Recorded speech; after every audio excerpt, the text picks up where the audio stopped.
स्वामीभक्त श्री चोळप्पा महाराजांचे घर अक्कलकोट येथे समाधी मंदिराचा डाव्या बाजूला आहे.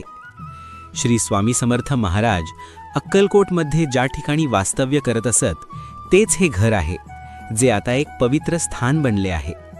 या घरात श्री स्वामी समर्थ यांनी लघुशंका केलेली विहीर पाहावयास मिळते. त्याला कुशावर्त तीर्थ असे म्हटले जाते. या विहिरीतील पाण्याने स्नान केल्याने असाध्य व्याधी नाहीशा होतात व यातील जलप्राशनाने सर्व पापाचे क्षालन होते असे मानले जाते.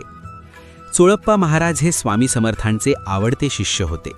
त्यामुळे त्यांचे घर हे स्वामी भक्तांसाठी एक महत्त्वाचे तीर्थक्षेत्र मानले जाते. येथे आजही चोळप्पा महाराजांचे वंशज राहतात.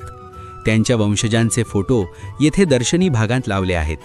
सध्या चोळप्पा महाराजांचे 5वे व 6वे वंशजही अक्कलकोट येथील मूळ समाधी मठात आणि इतर ठिकाणी स्वामी समर्थांची सेवा आणि संबंधित धार्मिक कार्य पुढे नेत आहेत.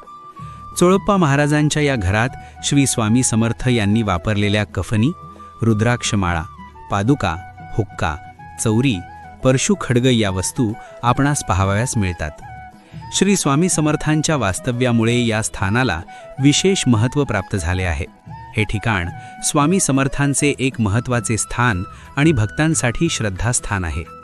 श्री स्वामी समर्थ. जय जय स्वामी समर्थ. Download ShareChat.